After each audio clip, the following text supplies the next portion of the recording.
On this upcoming episode of Boating Today TV, we take an in-depth look at disabled sailing programs and competition with our own Betsy Allison, coach of the U.S. Sailing Paralympic team.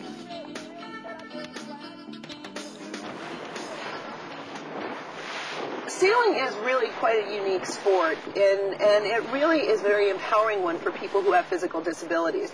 Over the course of the last six or 7 years that I've been involved with disabled sailing, we've seen A, growth of the number of people that are participating, B, we've seen the level of the sailing ability of sailors increase exponentially, and a lot of that is due to the development of adaptive equipment that sailors are allowed to use on the boat. It might be an articulating transfer chair to allow the quadriplegics to transfer from side to side in the boat.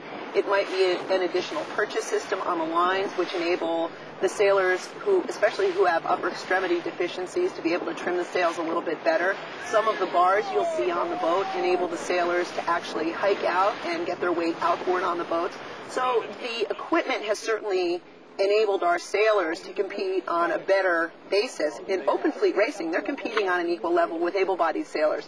The other thing that we've realized, and from my position as head coach of the U.S. Disabled Sailing Team, is the training factor. The longer we spend training with the athletes on the water, the better skilled they become and the smoother their movements are in the boat, and consequently, the faster they go. So over time, we've seen a lot of development in equipment and in training, and as you can see out here, there really is very little disability when the sailors are out there competing. These regattas are open to any person in the United States who has a classifiable disability, physical disability, under the 2005 International Foundation of Disabled Sailing's classification system.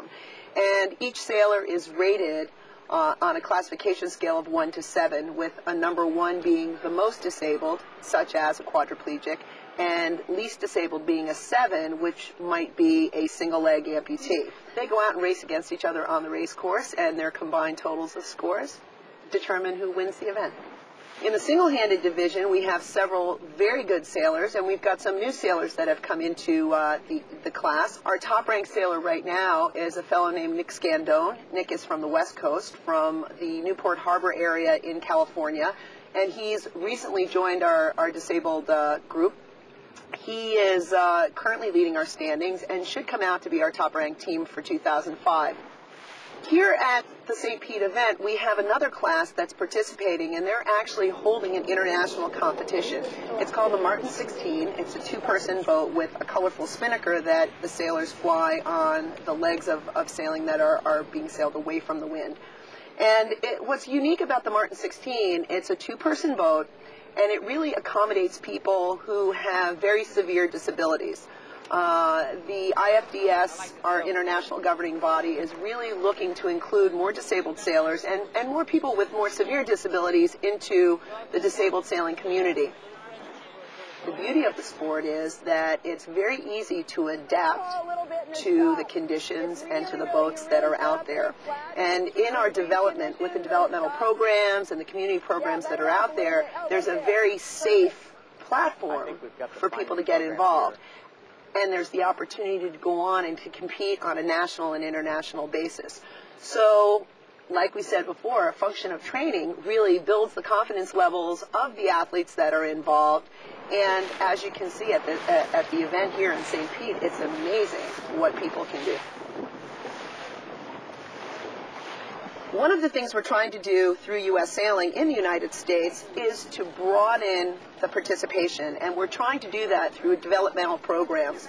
So what we're trying to do is get more people involved nationwide. Most community sailing programs from east to west coast have adaptive components. So what we really need to do is to reach out to people who are newly disabled, people who are in rehabilitation, veterans who are returning from the wars overseas, and get them involved in a sport that's a lifetime sport.